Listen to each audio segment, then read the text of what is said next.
ತಮಿಳುನಾಡು ವಿಧಾನಸಭೆ 2 ವರ್ಷದಿಂದ ಹೆಚ್ಚು ಕಾಲ ಉಪಕುಲಪತಿ ಇಲ್ಲದ ವ್ಯವಹಾರಗಳನ್ನು ನಿರ್ವಹಿಸ್ತಾ ಇದ್ದು 128 ವರ್ಷ. ಅದು ಆ ಬಿಲ್ಲನ್ನು ಬದಲಾವಣೆ ಮಾಡ್ತು ತಮಿಳುನಾಡು ವಿಧಾನಸಭೆ. ಅಂದರೆ ರಾಜ್ಯಪಾಲರ ಪಾತ್ರ ಕಿತ್ತಾಕಿ ಸರ್ಕಾರ ತನ್ನ ಪಾತ್ರ ತಂತು. ರಾಷ್ಟ್ರಪತಿಗಳು ಕಳಿಸಿದ್ರು, ರಾಜ್ಯಪಾಲರು ಕೊಟ್ಟಿದ್ದರು, ರಾಜ್ಯಪಾಲರು ಅದನ್ನು ರಾಷ್ಟ್ರಪತಿ ಕಳಿಸಿದ್ರು. ಅವರು ನಾನು ಕೊಡಲ್ಲ ಪರ್ಮಿಷನ್ ಅಂತೇಳಿ ವಾಪಸ್ ಕಳಿಸ್ಬಿಟ್ಟಿದ್ದಾರೆ. ಮುಂದೇನು ಮಾಡ್ತಾರೋ ಗೊತ್ತಿಲ್ಲ. ಆಗಲಿ ಒಂದು ಗಲಾಟೆ ನಡೆಯುತ್ತೆ. ಏನು ಸಿದ್ದರಾಮಯ್ಯವ್ರಿಗೊಂದು ಫೋನ್ ಮಾಡಿ ಸ್ಟಾಲಿನ್ನು ಹೆಂಗೆ ಕಾಗದ ಬರೆಯೋದು ಅಂದ್ಬಿಟ್ಟು ಒಂದು ಕೇಳಿಬಿಟ್ಟು ಒಂದು ಕಾಗದ ಬರೆದುಬಿಟ್ರೆ ಮಾಡಿಕೊಡ್ತಾರೆ. ಕಾಗದ ಬರೆಯೋದ್ರಲ್ಲಿ ಎಕ್ಸ್ಪರ್ಟ್ ಇವರು ಸಾಹೇಬ್ರ ಕ್ಲೀನಾಗಿ ಬರ್ಕೊಡ್ತಾರೆ. ಬರ್ಕೊಟ್ರೆ ಆಗೋಯ್ತು. ಇದೆಲ್ಲ ಮಾಡಬೇಕು ಅಂದ್ಬಿಡ್ತಾರೆ, ಆಗೋಯ್ತು ಮಾಡಬೇಕು. ಅಲ್ಲಿ ರಿಕ್ವೆಸ್ಟ್ ಇಲ್ಲ. ಹೆಚ್ಚಾಕಿ ಹೇಳ್ತೀವಿ. ಎಲ್ಲ ಬ್ರದರ್ಸ್ ತಾನೆ. ವಿಜಯನ್ ಅಂಡರ್ಸ್ಟ್ಯಾಂಡಿಂಗ್, ಸ್ಟಾಲಿನ್ ಬ್ರದರ್, ಮಮತಾ ಬಂದು ಸಿಸ್ಟರ್. ಆದರೆ ರಾಜ್ಯಕ್ಕೆ ಬೇಕಾದ ವಿಷಯದಲ್ಲಿ ಬ್ರದರ್ಸ್ ಅಲ್ಲ. ಇಲ್ಲ ಹಂಗೆಲ್ಲ ಕೇಳಬಾರ್ದು. ಇದೆಲ್ಲ ಪರ್ಸನಲ್ ವ್ಯವಹಾರಗಳು. ಓಕೆ, ಇದು ಬೇರೆ. ಎಸ್. ಬಾಲಿವುಡ್ ನಟ ಸಲ್ಮಾನ್ ಖಾನ್ ಅವರ ಮುಂಬರುವ ಯುದ್ಧ ಆಧಾರಿತ ಚಿತ್ರ ಬ್ಯಾಟಲ್ ಆಫ್ ಗಲ್ವಾನ್ ಟೀಸರ್ಗೆ ಚೀನಾ ತೀವ್ರ ವಿರೋಧವನ್ನು ವ್ಯಕ್ತಪಡಿಸಿದೆ. ಚಿತ್ರದಲ್ಲಿ ಚಿತ್ರೀಕರಿಸಲಾಗಿರುವಂತಹ ಜೂನ್ 2020 ಘರ್ಷಣೆಯ ಘಟನೆಗಳು ಸತ್ಯಕ್ಕೆ ದೂರವಾಗಿದೆ. ಘರ್ಷಣೆಗೆ ಭಾರತೀಯ ಸೈನಿಕರು LAC ದಾಟಿ ಪ್ರಚೋದಿಸಿದೆ ಕಾರಣ ಅನ್ನೋದು ಅವರ ಆರೋಪ. ಇದಕ್ಕೆ ಕೇಂದ್ರ ಸರ್ಕಾರ ಕೌಂಟರ್ ಕೊಟ್ಟು ಕಲಾವಿದರ ಸ್ವಾತಂತ್ರ್ಯ, ಭಾರತದಲ್ಲಿ ಅಭಿವ್ಯಕ್ತಿ ಸ್ವಾತಂತ್ರ್ಯ ಇದೆ, ಈ ಸಿನಿಮಾ ಸರ್ಕಾರದ ಯಾವುದೇ ಪಾತ್ರ ಇಲ್ಲ, ಆದಾಗ್ಯೂ ಯಾರಿಗಾದರೂ ಆಕ್ಷೇಪಣೆ ಇದ್ರೆ ಸರ್ಕಾರ ಅದೆಲ್ಲದಕ್ಕೂ ಕೂಡ ಉತ್ತರ ಕೊಡುತ್ತೆ ಅಂತ ಹೇಳಿದೆ. ಇನ್ನು ಇದೇ 2026 ಏಪ್ರಿಲ್ 17ನೇ ತಾರೀಕು ಸಿನಿಮಾ ರಿಲೀಸ್ ಆಗುತ್ತೆ. ಗಲ್ವಾನ್ ಚಿತ್ರದಲ್ಲಿ ಸಲ್ಮಾನ್ ಖಾನ್ ಅವರು ಬಿಹಾರ್ ರೆಜಿಮೆಂಟ್ನ commanding officer colonel Bikkumalla Santosh Babu ಅವರ ಪಾತ್ರವನ್ನು ನಿರ್ವಹಿಸ್ತಾ ಇದ್ದಾರೆ. ಓಕೆ, ಇಂಡಿಯಾದು ಈಗ ಸೀಸನ್ ಇದೆ. ಆ ಸೀಸನ್ ಏನಪ್ಪಾ ಅಂದ್ರೆ ಈಗ ರಾಷ್ಟ್ರಭಕ್ತಿ ಚೆನ್ನಾಗಿ ಓಡ್ತಾ ಇದೆ. ಜನ ಇಷ್ಟ. ಇದು ಫಿಲಮ್ ಸೀಸನ್. ಏನು ಮಾಡೋಕ್ಕಾಗಲ್ಲಪ್ಪ, ಒಂದೊಂದು ವರ್ಷಕ್ಕೆ ಒಂದೊಂದು ಸೀಸನ್ ಇರುತ್ತೆ. ಒಂದು ವರ್ಷ ದೇವ್ರ ಸೀಸನ್ ಇರುತ್ತೆ, ಒಂದು ವರ್ಷ ಅದೇನೋ ಒಂದು ಯಾವುದೋ ಒಂದು ಡಮ್ ಡಮ್ ಡಮ್ ಡಮ್ ಅನ್ನೋದು ಯಾವುದೋ ಒಂದು ವೈಲೆನ್ಸ್ ಸೀಸನ್ ಇರುತ್ತೆ. ಇನ್ನೊಂದು ವರ್ಷ ಅಲ್ಲೂ ಅಂತ ಅವರಿಬ್ರು ಒಬ್ರನ್ನೊಬ್ರು ಹಿಡ್ಕೊಂಡು ತಿರುಗಾಡಿದ್ದೆ, ಲವ್ ಮಾಡಿದ್ದೆ, ಆ ಥರ ಒಂದು ಸೀಸನ್ ಇರುತ್ತೆ. ಈಗ ರಾಷ್ಟ್ರಭಕ್ತಿ ಸೀಸನ್ ಇದ್ದಂಗಿದೆ. ಸೊ ಬಹು ಸಹಜವಾಗಿ ಇದು ಹೆಚ್ಚಿನ ಕುತೂಹಲವನ್ನು ತರುತ್ತೆ. But the fact remains, point ಇಷ್ಟೇ ಇದರಲ್ಲಿ, ಚೈನೀಯರಿಗೆ ರಿವರ್ಸು ಚೀನಿ ಟ್ರೀಟ್ಮೆಂಟ್ ಕೊಟ್ಟು ಶಿಕ್ಷೆ ಕೊಟ್ಟು ತಗೊಳ್ಳೋ ಪ್ರಾಕ್ಟೀಸ್ ಇಲ್ಲ, ಬರೀ ಇನ್ನೊಬ್ರು ಕೊಟ್ಟು ಪ್ರಾಕ್ಟೀಸ್ ಅವ್ರಿಗೆ. ಹಾಗಾಗಿ ಅವ್ರಿಗೆ ಇತ್ತೀಚೆಗೆ ಈ ಥರ ಶಿಕ್ಷೆ ಏನಾದ್ರು ಚೂರು ಪರ್ ಆಗ ಗುಂಪಿನಲ್ಲಿ ಚುಚ್ಚೋದು ಅಂದರೆ ನಾವು ಒಬ್ಬರೇ. ಅವ್ರಿಗಿನ್ ಚುಚ್ಚಕ್ಕೆ ಯಾರೂ ಇಲ್ಲ, ಅವ್ರಿಗೆ ಯಾರೂ ಇಲ್ಲ. ಅವ್ರಿಗೆ ಚುಚ್ಚಕ್ಕೆ ಗುಂಪಿನ ತಗೊಂಡು ಗುಂಪಿನ ಹಾಕೊಂಡು ಚುಚ್ಚೋದು ನಾವು ಒಬ್ಬರೇ ಇವಾಗ ಸದ್ಯಕ್ಕೆ. ಅದಕ್ಕೆ ನಮ್ಮನ್ನು ಕಂಡ್ರೆ ಸ್ವಲ್ಪ ಅವ್ರಿಗೆ ಕಷ್ಟ ಆಗಲ್ಲ. ಚಲನಚಿತ್ರಗಳು ಈ ರೀತಿ ಬರೋದು ಇವತ್ತು ಹೊಸದಲ್ಲ. ದೇಶಗಳ ವಿಚಾರದಲ್ಲಿ ರಷ್ಯಾ ಮೇಲೆ ಅಫ್ಘಾನಿಸ್ತಾನದ ದಾಳಿ ನಡೆದಿದ್ದಕ್ಕೆ ರ್ಯಾಂಬೋ ಮೂವಿ ತಂದರು ಹಾಲಿವುಡ್ಡಲ್ಲಿ. Rambo is what against the Russian occupation of Afghanistan. That's all. ಎಷ್ಟು ಮೂವಿ ಬೇಕು ಹಾಲಿವುಡ್ಡಲ್ಲಿ? ಆಂಟಿ ಕಮ್ಯುನಿಸ್ಟ್ ಮೂವಿಗಳು ಎಷ್ಟು ಬೇಕು ತೋರಿಸ್ಕೊಡ್ತೀವಿ. ಚೀನಿಯರೇ ಮಾಡಿಲ್ವಾ ಫಿಲಮ್ಸನ್ನ? ಹಾಗಾದ್ರೆ ಮಾಡಿಲ್ವಾ? ಏನಪ್ಪ ಮಾಡಿಲ್ವಾ ನೀವು ಚೀನಿಯರು? ಜಪಾನ್ ಮೇಲೆ ಮಾಡಿಲ್ವಾ ನೀವು ಮೂವಿನ? ನಾವು ನೋಡಿಲ್ವೇ?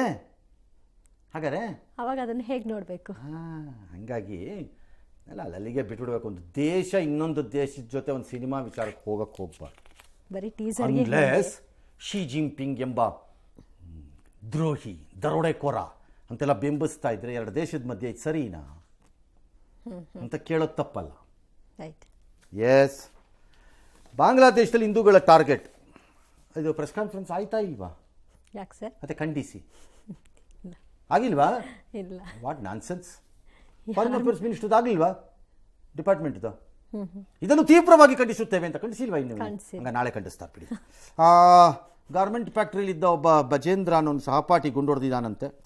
ಈ ಮಧ್ಯೆ ಪ್ರಧಾನಿ ಖಲೀದಾ ಜಿಯಾ 80 ವರ್ಷ ಆಕೆಗೆ, ಜಿಯಾউರ್ ರೆಹಮಾನ್ ವೈಫು.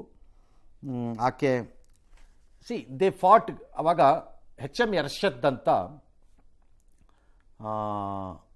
ಸೇನೆಯ ಮುಖ್ಯಸ್ಥನಾಗಿದ್ದವನು ಬಾಂಗ್ಲಾದೇಶದಲ್ಲಿ ಆಡಳಿತ ನಡೆಸ್ತಿದ್ದ ಒಂದು ಹಂತದಲ್ಲಿ. ಅವನ ವಿರುದ್ಧ ಈಕೆ ಹೋರಾಡಿದ್ದಿದ್ದು ಖಲೀದಾ ಜಿಯಾ. ಸೊ ಖಲೀದಾ ಜಿಯಾ ಆ್ಯಂಡ್ ಶೇಖ್ ಹಸೀನಾ ಇಬ್ಬರೂ ಅವರವರ ಪತಿ ಅಂದರೆ ಜಿಯಾউರ್ ರೆಹಮಾನು ಮತ್ತು ಇವರು ಮುಜಿಬುರ್ ರೆಹಮಾನು ಸತ್ತ ಮೇಲೆ ಇವರಿಬ್ಬರೇ ತಮ್ಮ ರಾಜಕಾರಣವನ್ನು ಮುಂದುವರಿಸಿದ್ರು, 2 ಬೇಗಮ್ಗಳು. So the war of widows ಅಂತ ಒಂದು ಫೇಮಸ್ ಸೆಂಟೆನ್ಸ್ ಅದು ಅಲ್ಲಿ. ಅಂದರೆ ಅವ್ರಿಗೆ ಅವಮಾನ ಮಾಡೋಕ್ಕೆ ಅಂತಲ್ಲ, ಓಕೆ, ಅದು ಸೆಂಟೆನ್ಸ್ ಅದು, ವಾರ್ ಆಫ್ ವಿಡೋಸ್ ಅಂತ ಅಲ್ಲಿ. ಇವರಿಬ್ಬರ ಮಧ್ಯ ದೇಶ ನಡೀತಾ ಇತ್ತು. ಈಗ ಇಬ್ಬರೂ ಇಲ್ಲ, ಹೆಚ್ಚು ಕಡಿಮೆ. ಅಂದರೆ ಈಕೆ ನಿಧನರಾದರು ಇವತ್ತು ಬೆಳಗಿನ ಜಾವ 6 ಗಂಟೆಗೆ. ಅವ್ರ ಪುತ್ರ ವಾಪಸ್ ಬಂದಿದ್ದಾನೆ, ಅವನು ಏನು, ಈಕೆ ಭಾರತದಲ್ಲಿ ಈಗ ತಲೆಮರೆಸ್ಕೊಂಡಿದ್ದಾರೆ. ಹಸೀನಾ ಈಕೆ ಬೇಸಿಕಲಿ ಬೇಗಂ ಖಲೀದಾ ಜಿಯಾ ಭಾರತ ವಿರೋಧಿ, ಶೇಖ್ ಹಸೀನಾ ಭಾರತದ ಪರ, ಈಕೆ ಭಾರತದ ವಿರೋಧದ ರಾಜಕಾರಣವನ್ನು ನಡೆಸಿದ್ದವರು. ಈಗ ಇದಾಗಿದೆ. ಬಟ್ ನಮ್ಮ ದೇಶ ಪ್ರಧಾನಮಂತ್ರಿ ಎಲ್ಲ ಇದು ಮಾಡಿದ್ದಾರೆ. ಮೋಸ್ಟ್ಲಿ ನಮ್ಮ ದೇಶದಿಂದ ಯಾರಾದ್ರು ರೆಪ್ರೆಸೆಂಟ್ ಮಾಡ್ತಾರೆ ಫ್ಯೂನರಲಲ್ಲಿ. ಬಟ್ ಮುಂದಿನ ದಿನಗಳಲ್ಲಿ 2 ಬೇಗಮ್ಗಳಿಲ್ಲದೆ ಬಾಂಗ್ಲಾದೇಶ ಮುಂದಕ್ಕೆ ಹೋಗುತ್ತೆ. ಓಕೆ, ಅವರ ಅನುಪಸ್ಥಿತಿ. ಸೊ ಇದನ್ನು ಹ್ಯಾಂಡಲ್ ಮಾಡುವಂತಹ ಶಕ್ತಿ ಈಗ ಭಾರತಕ್ಕೆ ಬರಬೇಕು. ಆ ಕಾರ್ಯವನ್ನು ಮಾಡೋಕ್ಕೆ ಮಮತಾ ಬ್ಯಾನರ್ಜಿ ಅಂತವ್ರನ್ನ ವೆಸ್ಟ್ ಬೆಂಗಾಲಲ್ಲಿ ಇಟ್ಕೊಂಡ್ರೆ ಆಗಲ್ಲ, ಮಾಡೋಕ್ಕೆ ಕಷ್ಟ ಇದೆ.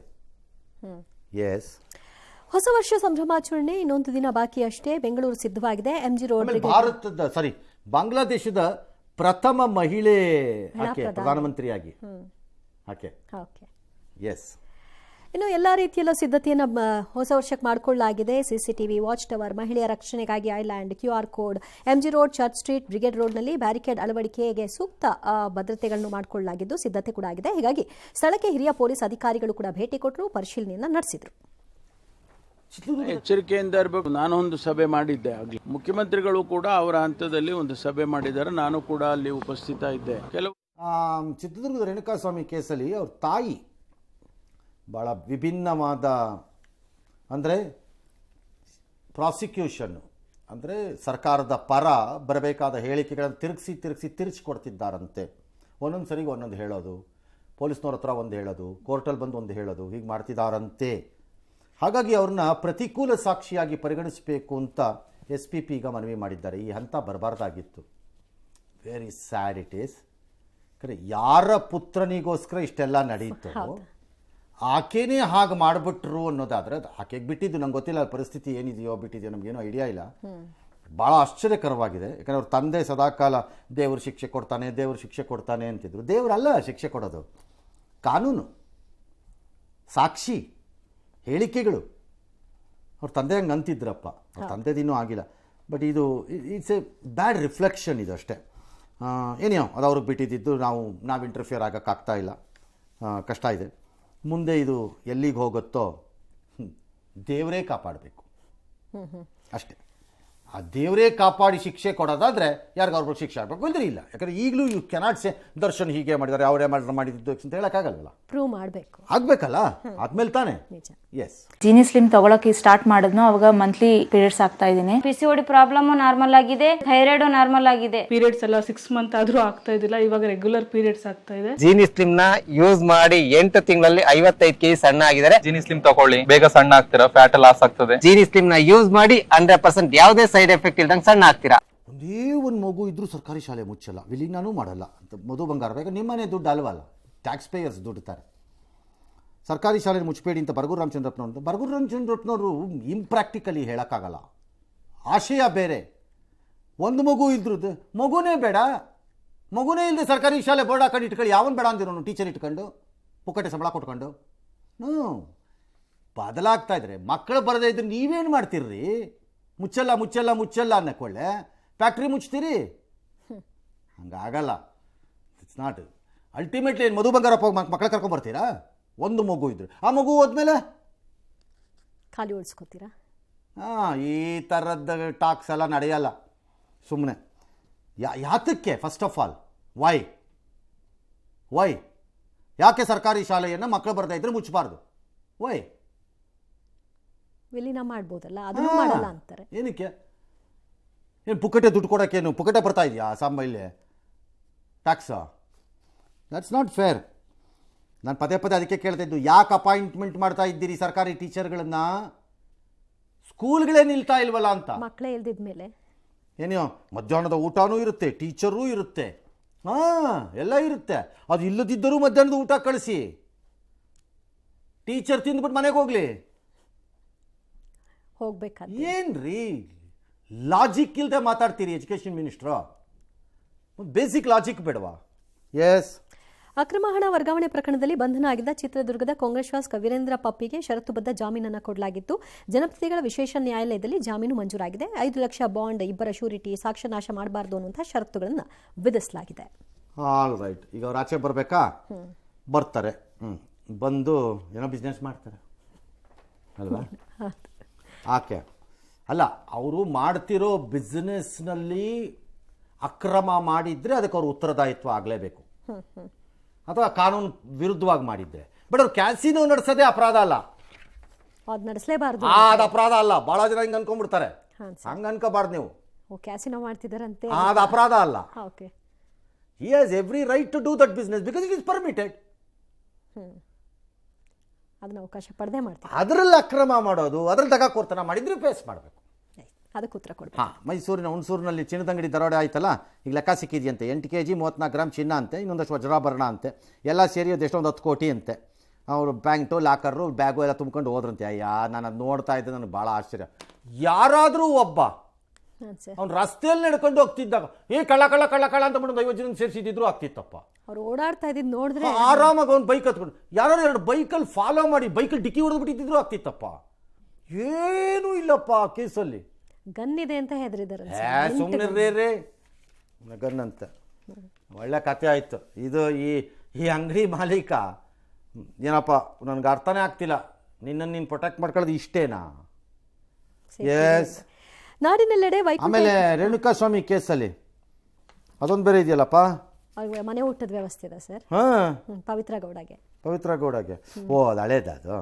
ಬಿಟ್ಬಿಡಿ ಹಂಗಾರೆ. ಬಿಟ್ಬಿಡಿ, ಅದು ಆಗೋಯ್ತಲ್ಲ. ಅವ್ರಿಗೇನೋ ಊಟ ಕೊಟ್ಟಿದ್ದಾರಂತಲ್ಲ. ಹ್ಞೂ ಸರ್.